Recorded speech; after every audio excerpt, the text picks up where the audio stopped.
exercise to get through, so I might end up going fast and slow and then faster again, but we'll see how we go. So that's great. So just a bit of background for Google itself.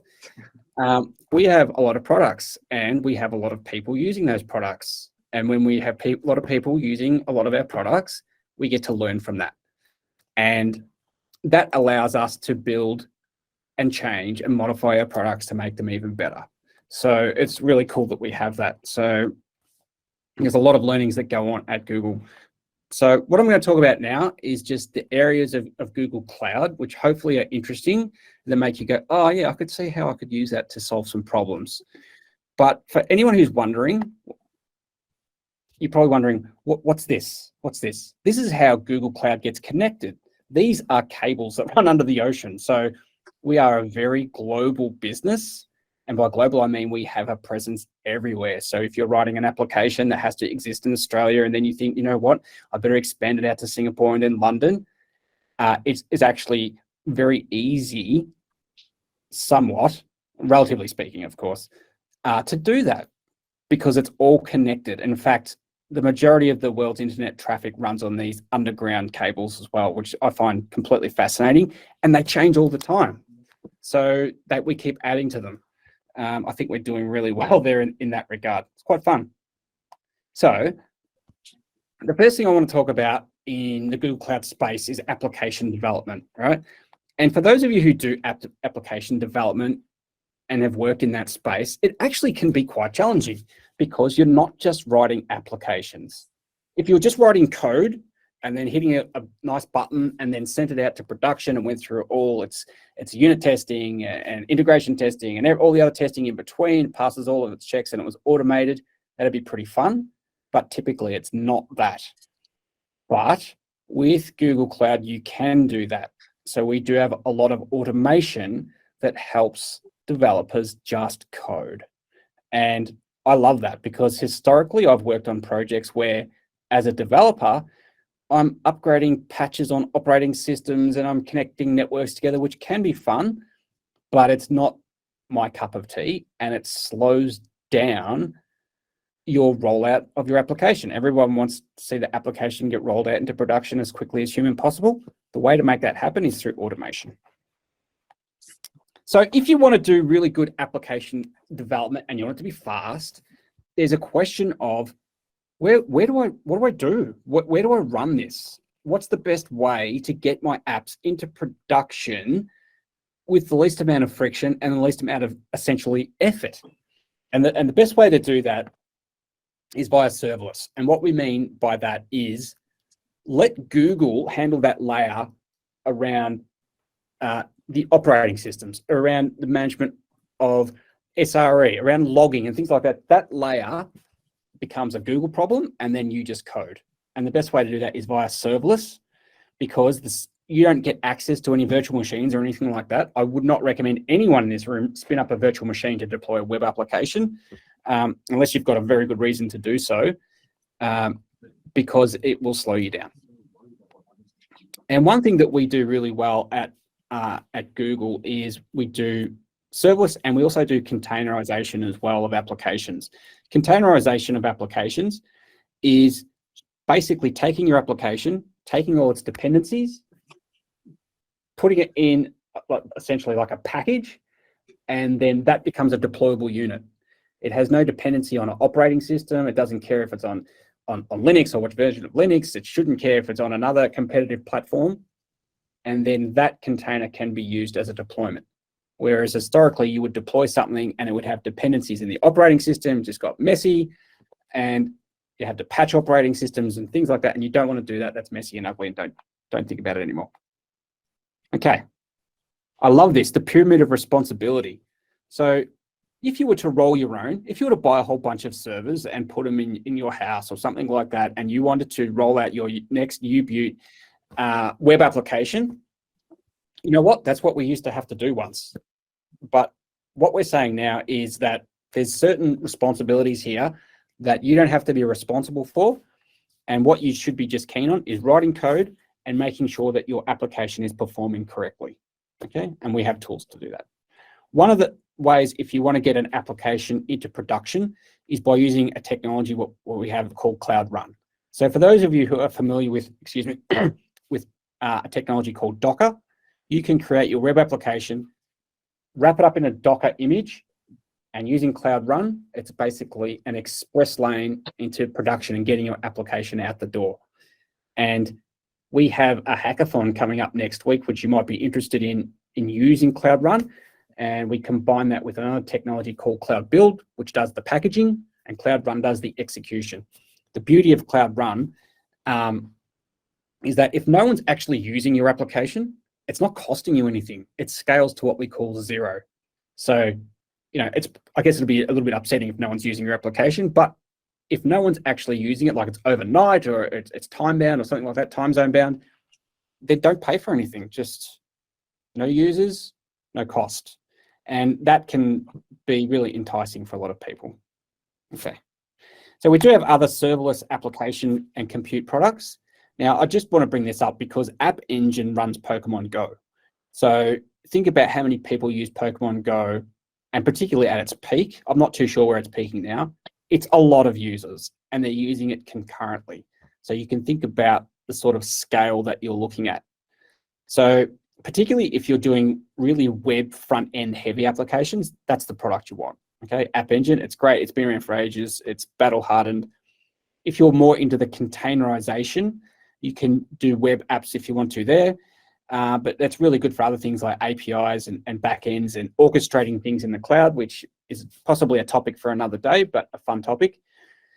Also, if you just want to write code to the point where you just want to write a function, so you Python developers, if you just want to write a function, define my function, do this, you don't want to have anything else around it, you can do that as well. That's called Cloud Functions. So generally they're used to react to events in the cloud and process something and then send something on in the other way. It's super easy to get up and running with because it's just code. Okay.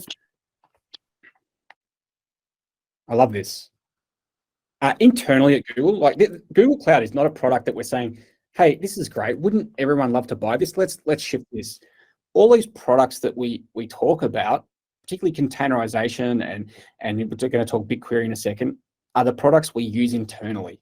Okay, so just about all of our web internal documentation is hosted on App Engine.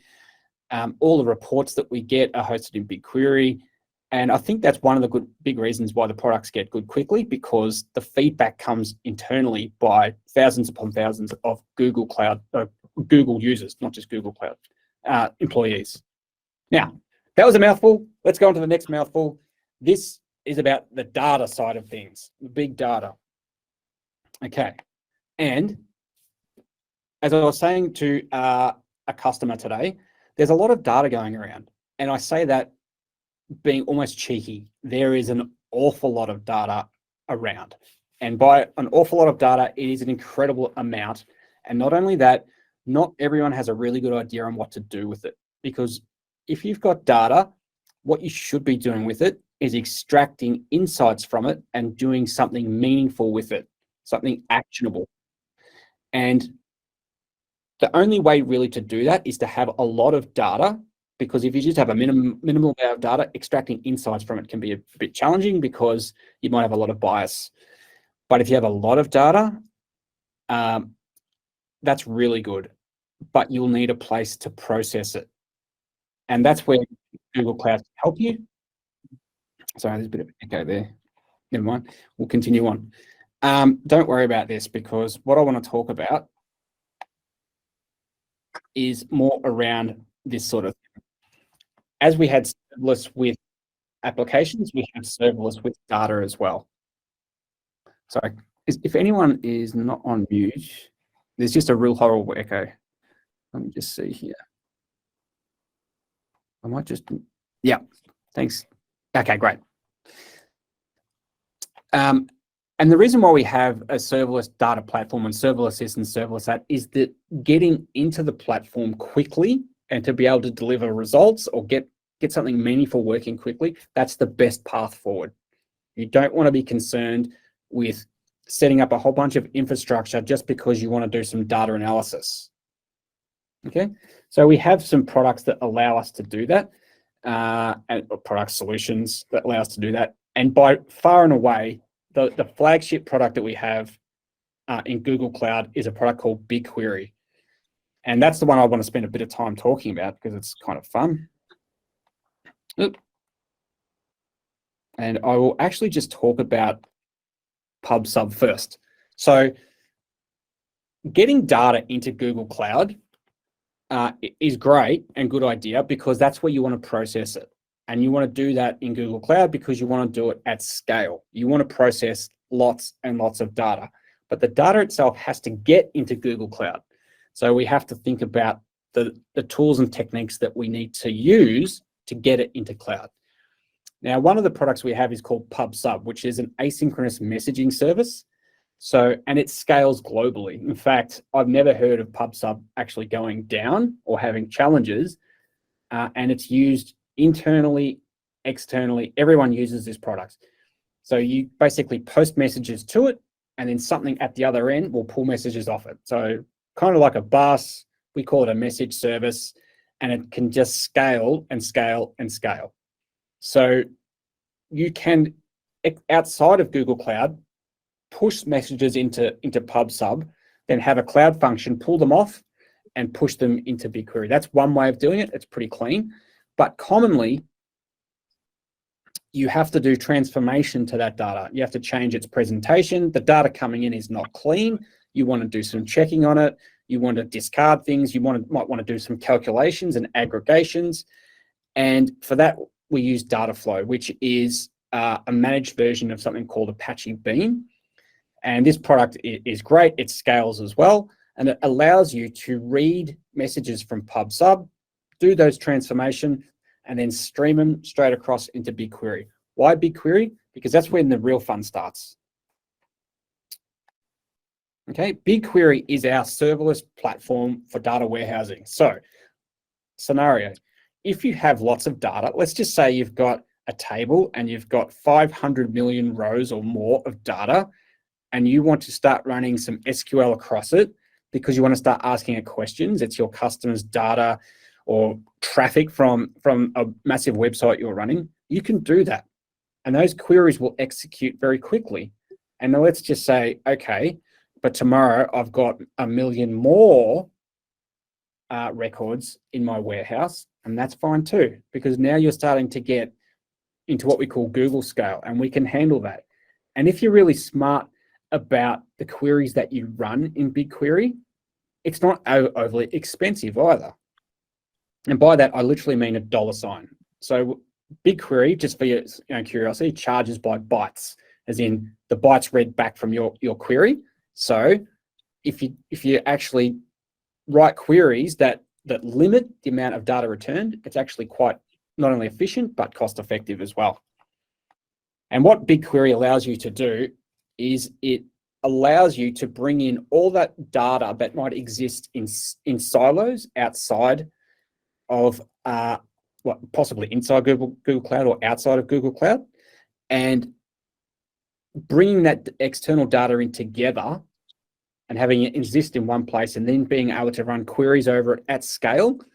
That's where you start to get the insights to your data. That's where you start to get some really good information that some really senior people would really want to know about that they didn't have before.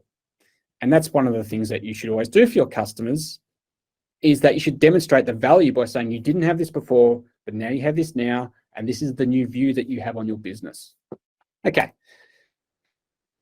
Flying through. Let's talk about AI and ML with Google, because probably next to big data, this is the one that we get known for a lot. And it can be a little bit tricky because some people can be a little bit put off by AI ML because they think, oh my goodness, am I going to have to become a TensorFlow expert? Now, TensorFlow stacks are fun, but it's not necessarily in my wheelhouse. I don't have the time to do TensorFlow, but I respect people that do, and it's amazing what they do. But the question begs, if you are not an AI ML specialist, but you still want to use AI and ML tooling to provide answers to questions, which is what essentially AI and ML does. You propose questions to it and it gives you probabilities on answers. You still have options available to you. So what you're looking at here are the 3 pillars of AI ML at Google Cloud. On the left side, the out-of-the-box stuff is the pre-trained models that Google has. And these are amazing. You can try them out online for free. And we might have time to do that. If not, I encourage you to do it. And these ones get used quite frequently by a lot of people who are mainly just developers. You might be sitting in this audience and you're actually a keen developer. You don't know much about AI ML, or maybe you do. Maybe you don't have the time to play with it. So you plug into a tooling called Vision API, which is just an endpoint that you send an image and it returns you everything that it knows about that image based on everything Google and Google Cloud has learned about images in the past. So it will return you back essentially a JSON notated document of everything it could possibly learn about the image that you sent to it. And what it learns about your images is absolutely fascinating, and you should go check it out. Maybe we'll have time to quickly do a demo, but if not, check out Vision API, drop an image that you happen to have into it. We don't keep them, we're not interested in that. And it will run it through the Vision API and it will tell you everything about it. It will tell you if there's a person in there, if they're happy or not, if they're wearing glasses, if they're wearing a hat, where they are, if it can figure that part out, the sentiment of the room, what's going on, possibly what country. Super fun. And one here that you're looking at is detect inappropriate content as well, because that's something that you should probably know, right? If you're using this, it should, if there is inappropriate content, which would be very unfortunate, it should at least tell you that with a high degree of confidence, this is inappropriate content, and what you do after that, is probably not a discussion for this forum. Okay, so it can detect landmarks, logos, and importantly, it can OCR the text out. If it sees text in the image, it will yank it out and present it to you back by the API to say, here it is, use this, here's the text. Now, that's images. We also have the same thing for video as well. So it can track objects, it can tell you what the objects are, it can detect logos, it will give you when in the video it's happened. The detail is incredible, but tracking objects is really good. Lots of use cases for that. Okay, that's another one too, that you can upload an image and it will do what you're seeing in the window right now. It pulls out everything that it knows about the image. So that's cool. Sorry, I know I'm going fast, but time is limited. So, and this is what I was talking about before, about quickly demoing the APIs. You don't have to spin up an account in Google Cloud Console to try these out. You can just go to these links and then start playing with it. The speech one's really fun too. You can type in a bunch of text and it will play it back, the audio to you, in a very naturally sounding language. And indeed, a lot of customers we work with, and I can mention Optus, it's a public reference. If you were to call up a lot of their help desks, you're probably speaking to the chatbot defined and used by Google Cloud. Okay. All right. So basically, up until now, everything has been an API endpoint that you just send information to, and it sends everything back. All the AI ML goodies is done on the Google Cloud side. Now, if that's not good enough for you, because you send an image to Google Cloud and it doesn't give you the information that you're looking for, let's say that, or you're working on a particular use case where you want to actually define for yourself what's in that image, so that the next time you send a whole bunch of images, it will learn and pick out those particular things that you've labeled. You can do that. That is the middle tier of what I'm talking about here, where it's not necessarily straight out of the box. It's not really an endpoint that you can readily connect to, but it's not far away from it. So in this case here, you are basically labeling a managed data set. Okay, you probably can't see all of that.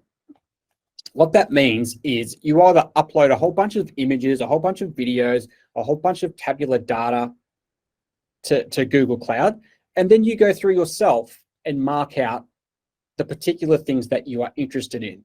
So this text might have some entities that is relevant for you that you want to extract in the next document that you send. Or you've got a whole bunch of images and there's a dog in there that was your pet. Its name was Charlie, for example. And then the next time you send images to it, it's going to recognize that Charlie is in that image and let you know about it. So you do something like that, basically re-implement Google Photos. Okay, I won't talk too much on that, but what we're talking about here is basically auto ML. That's that middle tier where it's still a no code operation. The only thing that you have to do is do the labeling to work out ahead of time. So for example, before I was talking about images, you might upload 100 images and a text file that has the bounding coordinates on each image plus the label saying what it is. You upload that to Google, you do train. And it goes, okay, fine, I'll go ahead and I'll train all that, and it gives you back an ML model that then you can use for inference later. Auto ML, the magic that and work that's gone into that, I work for the company and it blows my mind. Okay, it's really fun. Okay, and the last one is where if you can't get the mileage out of the box APIs, you can't do it with auto ML by doing your own labeling, then okay, roll up your sleeves, get your knowledge of TensorFlow up and running and roll your own. Now, if you do that, that's perfectly okay because we have the tools that sit around that to allow you to do it and host it for inference in the cloud anyway. So there's a product that we call Vertex AI, and it allows you to do that and automate the training as well. Put it in a pipeline so that you can deploy your model and deploy the training and then continually do it as well. Because what happens after time with a model, it drifts, right? So the accuracy might drift over time, and then you've got to retrain again on the latest data. Sorry, that was a bit of a mouthful. Okay, because developing a model, right, is just the beginning. And in fact, it's really funny because so much time is spent developing the model that not much time is actually thought about supporting it, which is what I was talking about before, okay? About getting the data in and cleaning it and shaping it up, the data collection phase, extracting the features out of the data that you need, extra verification, other bits of training and hosting and things like that. All these supporting services are required, but you will get to that, okay? This is just a little taster of what it is that you might be doing later, but particularly that serving infrastructure and monitoring is really important. That's the part that, okay, I've created a model, it's got to sit in Google Cloud, and it will generate an endpoint for you, almost like a URL that you can use for your inference, okay? And importantly, you want to, this is the last part of this whole equation, the monitoring. You want to monitor for the accuracy and the precision of your model, because if it drifts, it goes bad, then you have to do some retraining. And you also want to monitor to make sure that your model is replying in a good amount of time as well. You don't want unnecessarily delays when you send something to your model and it serves you back the inferenced answer. Right, what a mouthful. So I am actually at the end, and it looks like I'm reasonably on time, I think. Okay. So other things that I'll just quickly touch on. Google Cloud loves open source software. So much of our products are open source. So Kubernetes, which is something you might have heard of, is an open source product available that you can roll your own, manage your own containers if you want to. If you want to do it in Google Cloud, you're welcome to do that too. But go check out all the open source that Google and Google Cloud have contributed to. It's really breathtaking, and it does set us apart from our competitors. We never talked about security today because that's another pillar of Google Cloud and Google at large that is really important. We didn't talk about necessarily the coding, about jumping on the console and sort of like saying, well, if you want to deploy an app, it's this, and these are the libraries that you would use, and Dialogflow as well, which is being able to create chatbots using AI ML, and that's a lot of fun. Okay. It says any other questions, but I didn't really have any questions put up. Yuki, did you want me to throw back to you? I'm happy to take questions now, or you're happy to take over and we can chat later. I'm all good. Any questions? We don't have time for many questions, but does anyone have a question for Trent? We'll take a couple. Basically, every AI ML project I work on has to go through Google checks and balances to make sure that it is ethically sound.